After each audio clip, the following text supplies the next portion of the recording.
compte bancaire ezali na C ya télévision na biso bato bazali na kati ya mboka bozali na awa na Kinshasa bola na biso na ba intérieur ya mboka boko sala contribution na bino na numéro M-Pesa boko sala ngope na Orange Money mais bao bazali banda ya mboka Londres Belgique Allemagne États-Unis bakoza na Canada boza na Angola boza na biso partout même en Afrique du Sud tinda $1000 tinda $1 tinda $10 tinda nyonso za nango pour que tout ça la quelque chose pour soutenir chaîne na biso plus de 15 concepts ezana mutu pona ko salisa ba kinoa ba yeba vérité ko salisa mboka ekenda liboso mais ako kufa po misolo ezate est-ce que moto mwa motema malamu akoko soutenir likanisi ko sala chaîne te ko za malamu to boy ko koma ba politicien to boy ko za ba député to boy ko kota na maitali politique to limito tika la kaka ba journaliste soutenir likanisi oyo nazola kabino so bosali yango boko pesa nga makasi ipote na ko na mbeba ya ba politicien te ko landa bango pona soki na koti politique na bebi bo pesa likanisi wana e ko sala mwa malamu nazozela bino ebele pour vous contribuer merci na Guy Wanjo administrateur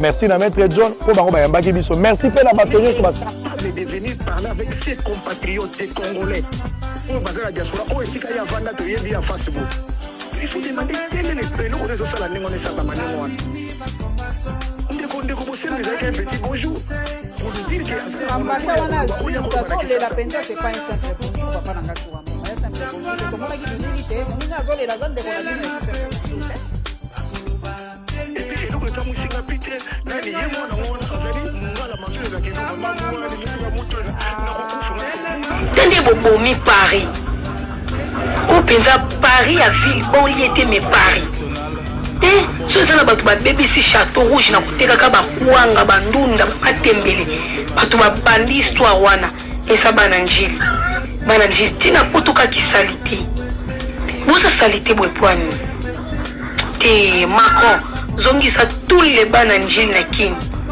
boasale. Cependant, on met la main sur les membres du centre d'inscription qui ont imprimé les cartes d'électeurs en faveur d'un animateur d'une chaîne YouTube. Nous voulons rassurer à la population et aux électeurs qui vont sûrement se demander, lui il a été épinglé, qu'en adviendra-t-il des autres? Comme nous avons parlé, nous avons toujours expliqué, le processus d'acquisition des cartes était un processus in situ. Cela veut dire que les cartes ne subissent aucun traitement préalable avant d'être remis à l'électeur. Ça, c'est selon notre loi. Mais malgré cela, la CENI a prévu un système de nettoyage du fichier électoral. Et je vous rassure que ces cas et les autres qui ont agi de la même façon pourraient être épinglés lors du nettoyage. Premièrement, l'électeur s'est enrôlé plusieurs fois. Nous allons d'abord vérifier s'il a été utilisé des empreintes différentes. Si ce sont les mêmes empreintes qui ont été utilisées, l'électeur sera attrapé comme doublon. Ça, c'est le premier cas. Mais le cas le plus flagrant, c'est que l'électeur s'est enrôlé, le requérant s'est enrôlé avec une photo. Donc, avec une image inanimée. Notre système de détection actuel permet d'épingler ce genre de cas. Les photos des photos, les photos à plusieurs personnes et les photos ne représentant pas des visages humains. Donc, ces cas-ci et les autres cas qui ont essayé d'agir comme lui l'a fait seront épinglés dans la base de données lors de la déduplication. On pourra comprendre, on pourra voir clairement que ces photos que vous voyez devant vous ne sont pas des photos réelles, ne sont pas des photos animées. Ce sont les photos des photos. Donc on a pris une photo en photo. Le système va pouvoir le détecter et il sera radié automatiquement de la base de données. Donc pas de crainte pour ce genre de cas. Pour celui qui l'a fait et pour ceux qui ont tenté de faire pareil, ils seront rattrapés par le système de déduplication. Bon, combattant à Poto, il y a États-Unis, il y a Afrique du Sud, il y a IDPS, n'a convoqué Bino. Vous êtes convoqués, chers combattants, Bino Nyonso, à la barre, Mofanda Liboso, Bino Nyonso. Nazongi na 2009, na okenanga musika te. 2009, pays terrassé par CNDP. Le président Joseph Kabila met en place une stratégie. Il y a Umoja Wetu, où nous avons officiellement invité 1500 militaires et agents renseignement rwandais pour traquer bah FDLR na biso et le but c'était quoi? C'était pour vider le prétexte rwandais.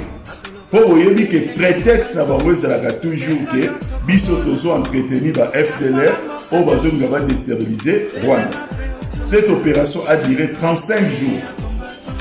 Bakota officiellement, babima par une cérémonie officiellement 35 jours. Et le pays a connu une accalmie temporaire. Tina 2012, dans le mois de mars, après l'élection en 2011. Vous avez vu l'élection illégale et où est-ce que M23 va jouer qui force pour pouvoir se créer. Les M23 et Botami si base de quoi?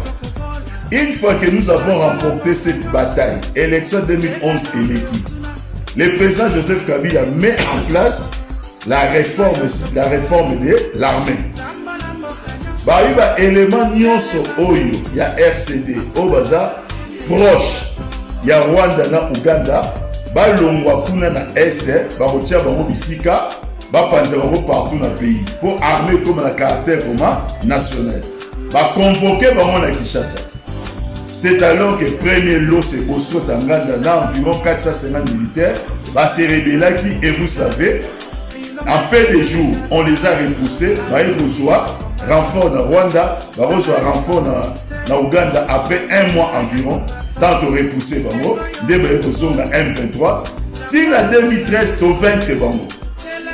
Mais dans le 2009, dans cette opération, ils vont gérer Bino, combattre Bino. Boakiza biso to balkaniser mo. To bengisi ba Rwandais bazonga boloba pardon te. Nous saluons notre héros national. Boloba pardon te, que au nom to se trompe pas. Oui, le village Bombili. Au nom to balkaniser mo. O ba Rwandais ba koti, botie ba photo na internet. Ya lokuta, o ba yena basi na bana na ba vache. Na bango. Ce qui est un montage qui vient tout droit de l'enfer. Rwandais Bakenda. Bameki Kozonga to vaincre bango militairement en 2013. De 2013 à 2019, président Joseph Kabila et le président Kagame rencontrent Moko Pamba. Il y a un côté à Gisenyi pour parler sur l'exploitation commune. Il y a la Kakivu, il y a gaz à la Kakivu. Et s'il plus personne ne parlait 2013-2019. Aucun bruit de vote à M23. Plus personne ne parlait à quoi que ce soit. Mais vous avez accusé le président Kabila d'être un Rwandais, la solde du président Kagame. Si on a convoqué Bino, le lorsque nous sommes en avril 2023, il y a les M23. Nanya sont ici M23. Est-ce que M23 va se récomposer qui va mourir pour Baya ou va passer dans vos forces là-bas? Va combattre. Bino de Goswabo Yokangaï. Maintenant, qui est Rwandais dans ce pays? Avec 6 armées étrangères na kati ya mboka na biso, dont Bunagana officiellement occupé par l'armée ougandaise sans chronogramme. Poto yebi que l'armée ougandaise na Ituri depuis le 30 novembre 2022. Non, 2021 plutôt. Les lots Zawabi. Bomitala na miroir. Botoubela. La chance que nous avons, nous, c'est de parler de l'homme qui a fait des sacrifices pour ce pays alors qu'il a encore en vie. Chance la vie. Pour la Bino, vous aurez souhaité même que Akoufa. Bon, il faut faire disparaître même trace. Il y a ma campagne à Sala pour l'emboka. Maintenant, vous voyez la situation que nous vivons aujourd'hui. Qui sont à l'origine de ça?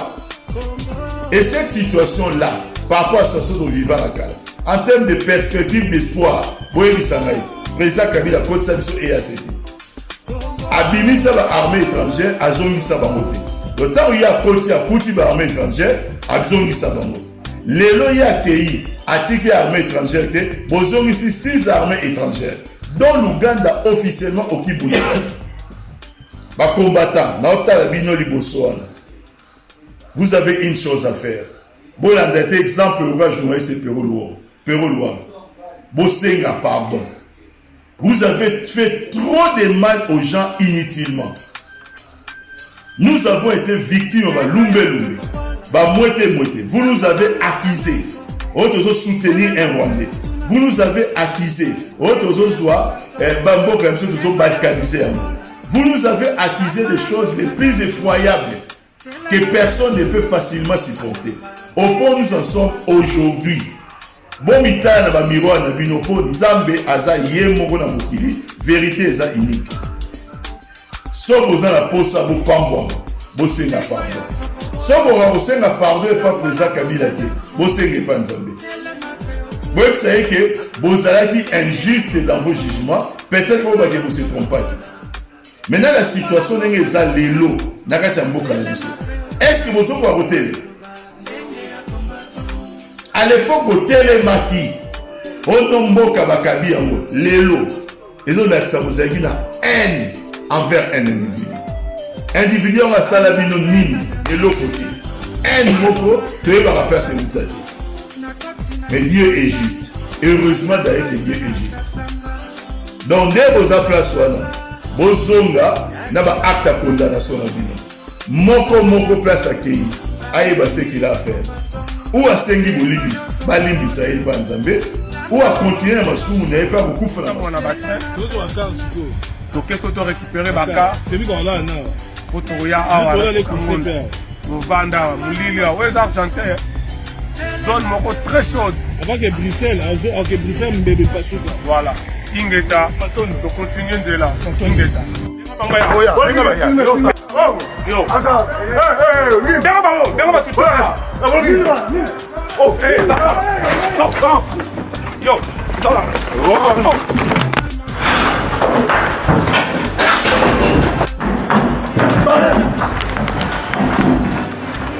Bise, il y a un tout sur la calme, qui me voit.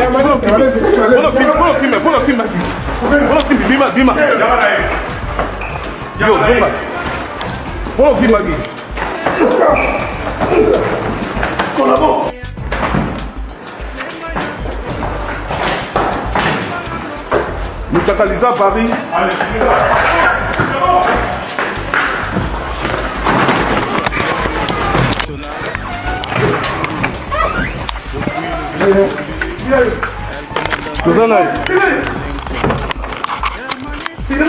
Collabo.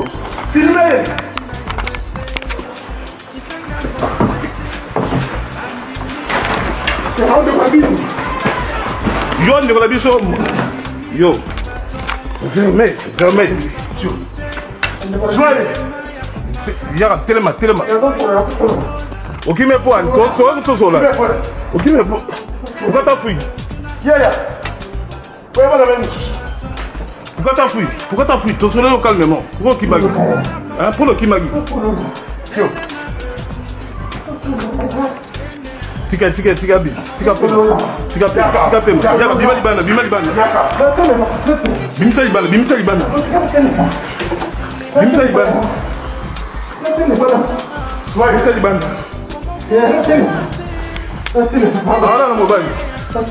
pas la première fois que je les dénonce. En tout cas, une dénonciation laisse ceux qui sont en responsabilité insensibles.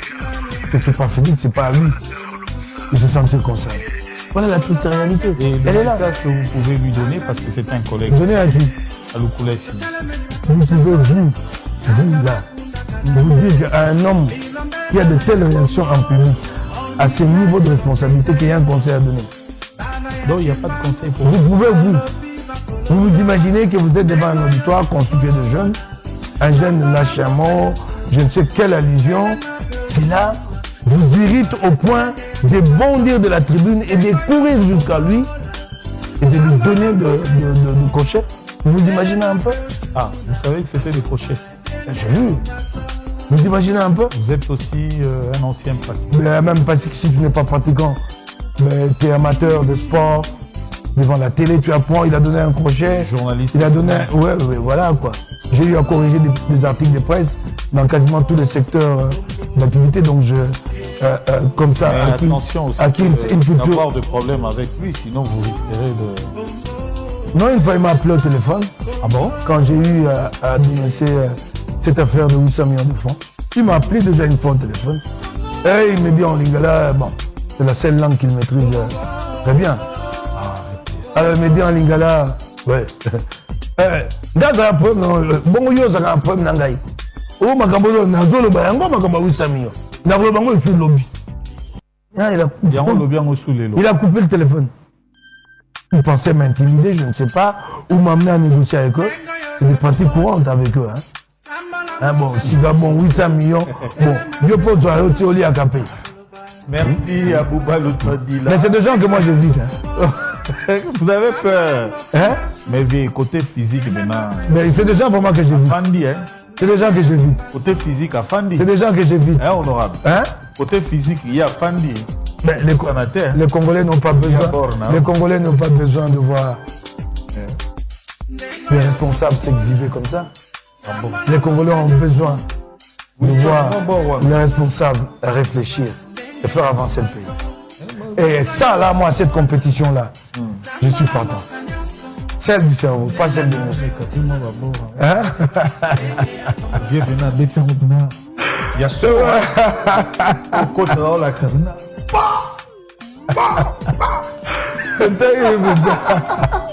Voilà. Ok. On a fini avec l'honorable. Yibi. J'appelle même à Mouyibi. Makolo X. Moutou le connaît Kotia. Fridola Mongo. Qui est Jean-Pierre Mbemba yo toi? Jean-Pierre Mbemba Zanani yo. Naza utuna no. Mbemba yo Zanani. Otongani ni Équateur yo. La tsanganda corona vira mbanda kayo Jean-Pierre Mbemba. Ozanani yo bolole yo. Yebisa ngana hôtel intercontinental ya Wateroni. Tozala kingana na commandation. Olbaki que Félix Tshilolaza, il est très bourrique. Aïe comment même comment on a été. Olbaki que Kolanda Tata le nativité. Tala nengo za humilié. L'homme toni saki sa divin mais. Mais le lovadi ozo mettre la bakiti. Hein? Ozanani yo capteur. J'appelle même. Yebani la sima. Y'a papa Janou Mbembati. Félix Tshilolo yebani la sima. Tata no Moïbe Etienne Tshisekedi. Tant on a yebani la mabelo. On a yebani qui on j'appelle.